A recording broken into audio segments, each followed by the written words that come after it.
Ngahudangkeun, ritual masyarakat adat Sinaresmi.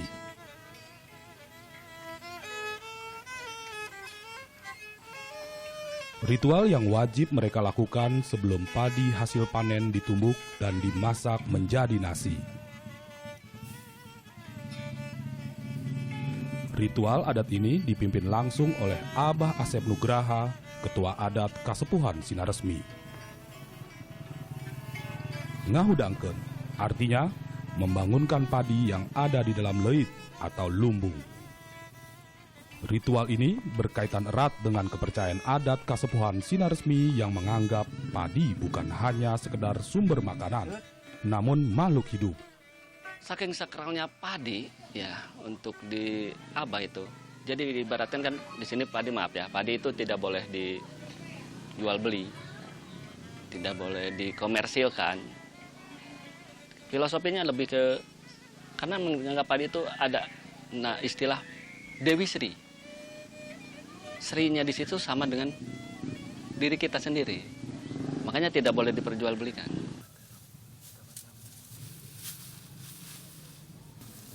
Padi-padi ini bukanlah padi pada umumnya, melainkan padi varietas unggul yang dimiliki Kasepuhan Sinaresmi. Paling tidak terdapat 68 varietas padi lokal yang masih ditanam di Kasepuhan ini.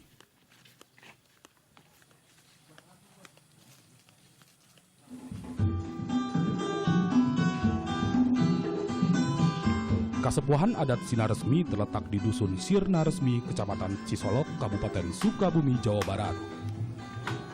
Hingga sekarang, mereka masih terus menjaga tata nilai budaya leluhur, terutama dalam sistem pertanian padi. Kasepuhan ini adalah satu dari 3 rangkaian kasepuhan adat yang berada di sekitar Gunung Halimun. Mereka sering pula disebut sebagai Kasepuhan Banten Kidul. Konon, munculnya masyarakat adat ini berawal dari hancurnya kerajaan Pajajaran akibat peperangan dengan kerajaan Banten. Untuk menyelamatkan harta kerajaan, pasukan yang setia terhadap penguasa melarikan diri ke arah selatan menuju 3 daerah yang berbeda. Pasukan pertama penjaga harta kekayaan kerajaan melarikan diri ke daerah Galuh Ciamis. Pasukan kedua penjaga ajaran kepercayaan Sunda Wiwitan lari ke arah Banten Selatan dan membentuk masyarakat adat Baduy. Pasukan terakhir melarikan diri ke barat, tepatnya ke Gunung Halimun untuk menyelamatkan sistem pertanian. Pasukan inilah yang konon menjadi cikal bakal berdirinya 3 kasepuhan adat, yaitu Kasepuhan Cipta Gelar, Kasepuhan Sinaresmi, dan Kasepuhan Cipta Mulia. Hingga kini, ketiga kasepuhan ini masih menjaga laku tradisi budidaya padi melalui beragam peraturan adat, dan Ngahudangkeun adalah satu dari 29 ritual adat yang masih mereka jalankan. Sebelum ngahudang ada istilah ngadiukeun.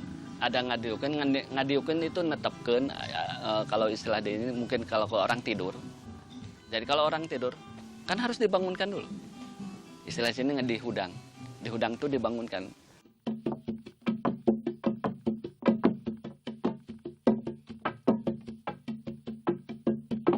Setelah ritual selesai, barulah padi-padi ini siap untuk ditumbuk dengan alat tradisional, lesung. Menumbuk padi menjadi beras memerlukan kesabaran lebih, karena padi harus berulang kali ditumbuk dan ditapis. Pertama, di dalam lubang hamburan, padi dipisahkan dari tangkai dan kulit atau sekam. Setelah itu, ditapis. Setelah ditapis, padi yang sudah menjadi beras kembali ditumbuk dalam liangan. Kemudian ditapis kembali hingga bersih. Untuk menumbuk 5 ikat padi seberat 15 kg hingga menjadi beras, dibutuhkan waktu hingga 2 jam. Lami ada melbeas mah gitu nanti asak sapocong oge lami ta sadinten teh upami nu ageng tanagina nya palingnya sorangan 10 8 atau nepi 5 kitu sadinten eta nek gaduh seueur beas gitu. Untuk meringankan beban, biasanya kegiatan menumbuk padi dilakukan secara berkelompok. Alunan bunyi lesung bertalu-talu bersahut-sahutan seperti melodi pelipur sunyi bagi ibu-ibu penumbuk beras ini.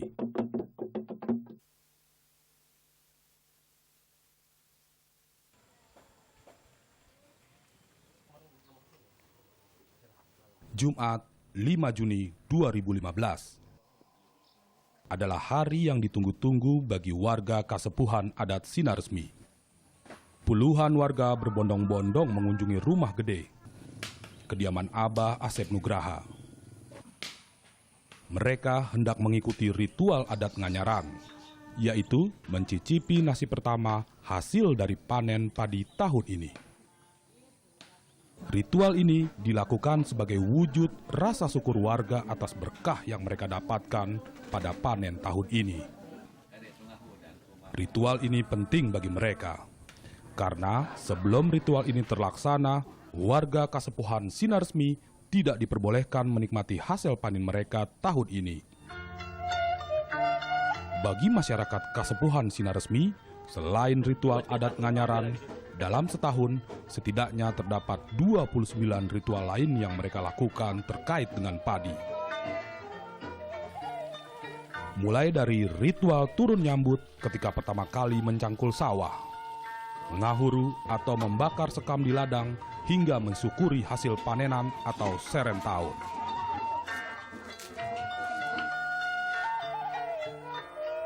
Pada hari ini, warga Kasepuhan Sinaresmi wajib menyerahkan sebagian hasil panen padi mereka ke leit atau lumbung. Upri misalnya, hari ini dia menyumbang 8 ikat padi. Kurang cekap di dia aya lumbung. Lumbung ini kenaon gitu. Kebutuhan orang kene. Panggil. Misalkan ieu cuputu kekurangan, biasanya mah. Ana luar ti cuputu anu kekurangan biasa di pasir. Kalau misalkan dari sawah Abah dapat 1.000, itu tidak boleh masuk semua ke leit 1.000. Jadi ada aturan adat namanya jekat. Itu 100 itu udah harus keluar. Sebelum Abah melaksanakan numbuk itu, terus besok lusa ini nyangu. Itu udah harus keluar. Itu peruntukannya sama untuk fakir, miskin, janda yang membutuhkan. Leit sangat vital sebagai sumber ketahanan pangan warga. Satu leit bisa menampung 500 hingga 1.000 ikat padi atau setara dengan 1,5 ton hingga 3 ton padi. Pada saat musim paceklik, simpanan itu ditumbuk menjadi bahan makanan sehari-hari warga.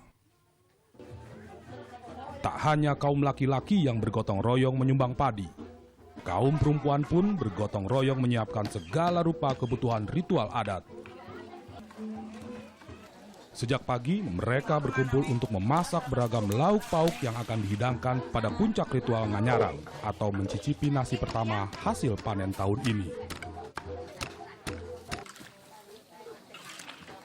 20 jenis masakan, 7 jenis beras mereka masak secara gotong royong dari pagi hingga petang. Salah satu yang menjadi primadona adalah beras jenis Pare Gadok. Beras ini berwarna ungu dan bertekstur pulen, namun tidak selengket beras ketan. Ini jenisnya namanya Pare Gadok. Yang Pare Gadok ini kalau dimasak warnanya ungu, ya. Warnanya ungu ini nih, seperti ini contohnya. Keistimewaannya dari Pare Gadok ini rasanya lebih pulen, lebih liket rasanya. Istimewanya apa? Beda kalau di kota kan beras ungu tuh harus pakai ubi ungu ya. Kalau ini asli dari sananya itu udah warnanya ungu ini. Beras jenis Pare Gadok ini banyak mengandung amilopektin. Amilopektin merupakan jenis karbohidrat yang ada pada beras.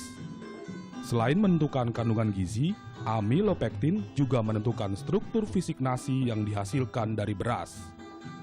Nasi yang ditanak dari beras dengan kandungan amilopektin tinggi akan terasa lembut seperti nasi bangsa Jepang.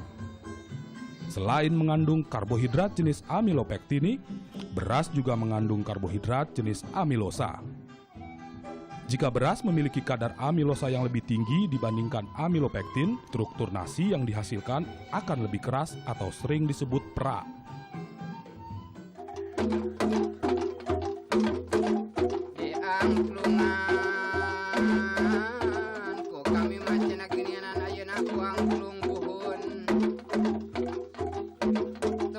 Untuk memeriahkan suasana, langgam lagu dari kesenian Dok-Dok Lojor didendangkan sepanjang ritual nganyaran berlangsung.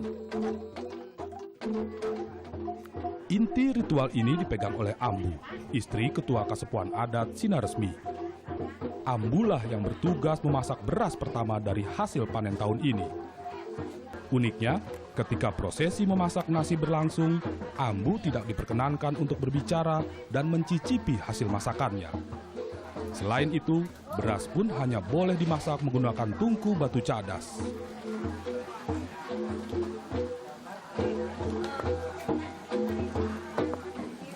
Kita tuh tidak boleh bicara karena untuk supaya kita khusyuk.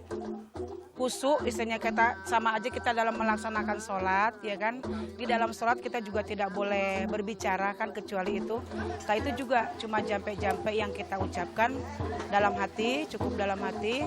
Terus yang terutama itu memang kehusuan supaya nasi yang kita masak itu berjalan dengan cepat matangnya. Dan memang itu salah satu keikhlasan kita untuk mengabdi ke suami. Beras yang dimasak adalah jenis beras cerai. Beras ini dipilih karena mempunyai warna putih bersih yang melambangkan ketulusan dan kesucian. Warna putih juga melambangkan hati yang bersih ketika memasak beras pertama hasil panen tahun ini. Sebelum menyantap hidangan nganyaran, masyarakat menggelar rapat yang dihadiri para sesepuh adat. Dalam rapat inilah, biasanya warga diberi wejangan oleh tetua adat tentang pentingnya memegang teguh tradisi menanam padi. Pukul 5 sore, hidangan nganyaran selesai disiapkan. Doa-doa dipanjatkan sebagai rasa syukur atas berkah panen tahun ini.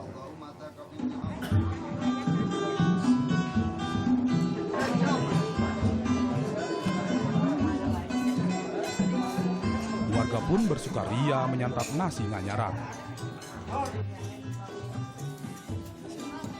Nasi istimewa berkah alam semesta yang telah mereka jaga berabad-abad lamanya.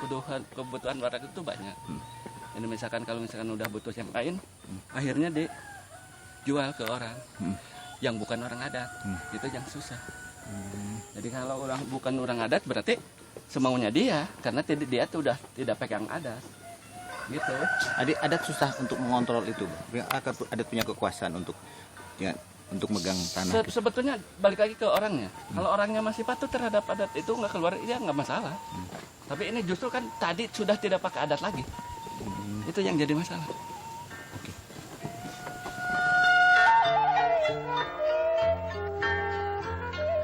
Desa Sinaresmi terletak pada ketinggian 800 hingga 1.200 meter di atas permukaan laut.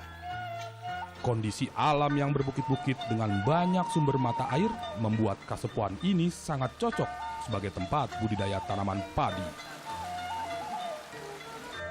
Sebenarnya, bila lahan sawah ini diolah dengan cara modern, dalam setahun warga Sinaresmi mampu memanen padi 3 hingga 4 kali. Namun, karena mereka memegang aturan adat, sawah hanya boleh ditanam jenis padi lokal dengan masa panen hingga 6 bulan. Setelah panen, lahan sawah tidak boleh langsung ditanami kembali. Sehingga dalam setahun, warga Kasepuhan Sinaresmi hanya dapat memanen padi 1 kali saja. Lemah ini jagat raya itu bumi ini ibu, bapak itu langit. Sekarang kan nggak mungkin. Ibu melahirkan dalam setahun itu 2 kali. Samping itu untuk menjaga keseimbangan. Tidak ada pemaksaan di sini. Berapa yang mau dikasih sama yang punya sama Gusti Allah, itulah yang kita harus syukuri. Kita mulai nanam. Pada jeda masa tanam, selama 6 bulan, warga Kasepuhan biasanya menggunakan lahan sawah mereka untuk budidaya ikan. Abah sebagai ketua adatlah yang menentukan kapan waktu yang tepat untuk kembali menanam padi. 2 bintang yang digurui sama Abah. Bintang Kerti sama Kidang. Kalau udah ada muncul itu 2 bintang itu Abah tidak lihat cuaca. Mau hujan apa enggak, kalau memang udah Kidangnya udah istilah di sini udah manceran, udah di atas, udah di pas jam 12 gitu itu ya di atas, itu udah harus istilah sini nibakeun Sri ka bumi. Orang mengenalnya dengan nama rasi bintang bajak dan rasi bintang 7, menjadi rasi bintang yang sangat penting bagi masyarakat Kasepuhan Sinaresmi. Rasi ini digunakan untuk menghitung dan menentukan waktu yang tepat mulai menanam padi. Rasi bintang bajak terdiri dari 7 bintang utama. 4 bintang yaitu bintang Betelgeuse, Beltrik, Saib, dan Rigel. Bila ditarik garis lurus akan menyerupai kotak sawah. Sedangkan yang di tengah 3 bintang, yaitu Alnitak, Alnilam, dan Mintaka. Jika ditarik garis lurus akan terlihat seperti alat bajak untuk pertanian yang dikenal dengan sebutan waluku.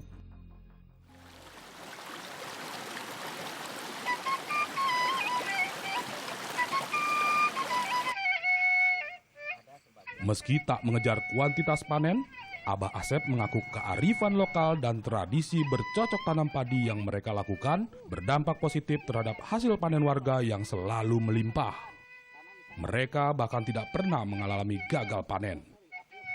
Selain itu, sistem tanam padi tradisional ini secara langsung juga ikut memelihara tumbuhan beragam jenis benih-benih padi lokal. Untuk menjaga benih padi varietas lokal, dibantu oleh warga dan sebuah lembaga swadaya masyarakat, sejak 2 tahun lalu, Abah giat mengumpulkan beragam benih yang tersebar di lahan milik warganya. Tercatat, 68 varietas padi lokal berhasil Abah kumpulkan.